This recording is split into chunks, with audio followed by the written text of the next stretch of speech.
Well, in Connecticut, Governor Ned Lamont has been holding daily press conferences ever since the onset of the coronavirus pandemic. Yesterday was his last, at least for now. And Governor Lamont is joining us right now as we are seeing another phase in this pandemic, what seems like a better phase. At the same time, you guys, if you look at the vaccination rate in Connecticut, I believe you're around 62, 63%, Governor. What are you going to do to get that number even higher? Hey, good morning, Julie. We've got 75% of our adults have been vaccinated. Obviously, the younger folks, many of them aren't even eligible to be vaccinated. If you want to come to Connecticut, it's the final weekend of Drinks on Us, which says if you can show you've been vaccinated, the first drink is on you. So you're doing a bunch of different incentives, I guess, for people to get their vaccinations. Are there any populations that you feel like are still particularly reluctant that might need other more creative solutions? I do. I worry about part of eastern Connecticut, a little more rural. They've been less likely to be vaccinated. Some of our urban populations, we've got to continue to do a better job of having trusted advocates there. We're bringing vaccines right to the home. It's a home delivery, doing everything we can to get that number up from 75 to 85%. So, Governor, as we see vaccines roll out, I'd love if you could just, update us on where Connecticut is at in its reopening, if there are restrictions still in place, and how you expect that to change, if at all, through the summer. Yeah, we started reopening, as you know, a little over a year ago for outdoor dining. At this point, as of the last month or so, everything is open, no mask required unless you haven't been vaccinated. If you have not been vaccinated, you must wear the mask indoors.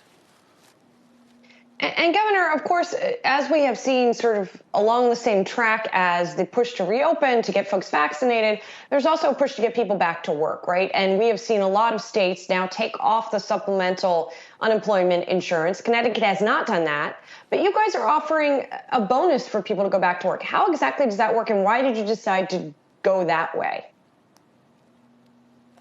We're offering a $1,000 bonus for the first 10,000 people that sign up. Those who have been long-term unemployed, they got to keep the job for a couple of months, and people are signing up. We've had, thousands of people go to our website asking about this, so I think it's important. Look, Julie, a lot of folks, we got hit hard by COVID back, a little over a year ago. Part of that New York metro hit, and we've got a lot of folks who are very COVID hesitant. And anything I could do to nudge them forward, if a little extra support to pay for childcare, transportation, let's do it. Because our restaurants, our service sector, they need the people. And, Governor, when we spoke, as we've spoken over the last year or so, certainly the state of the budget, the deficit for your state and many others has changed over time. As you look at, where the state's finances are today versus where they were a year ago, is the state of Connecticut in a better fiscal position as you look to plan for the next couple of years as we hope to see the economy continue growing? Yeah, we're in a better shape than we were a year ago, a better shape than we've been in the last 10 years. The rating agencies have given us an upgrade or two over the last 6 months. That means a lot. We got $3 billion in our rainy day fund, so we're ready to weather whatever storms may be around the corner. And we're able to make the investments, in part thanks to the rescue plan coming out of Washington, D.C., real investments in jobs and opportunity in free community college, trying to get everybody back in the game and working. And Governor, what role, if any, does sports gambling play in all of this as well in terms of bringing in revenue for your coffers? Yeah, as you know, we've got two great tribal partners, Foxwoods and Mohegan. They got gaming going back in the 90s. Now we have to bring it into the 21st century. That includes virtual or iGaming. So we signed that bill yesterday, that plus sports betting. The state will be the house through our own iLottery and working also in conjunction with the tribes. I was just joking listening to your commentary on GameStop. There are other types of betting going on right now, but now we're also going to have casino games. Governor, you're a friend of the program. We've talked to you throughout the pandemic. You watch the market. Are you surprised by some of these moves in these meme stocks? I thought, we wouldn't be seeing moves like this as economies like yours open. The economy is very strong. So look at the fundamentals, first of all. And there's a lot of pent-up demand.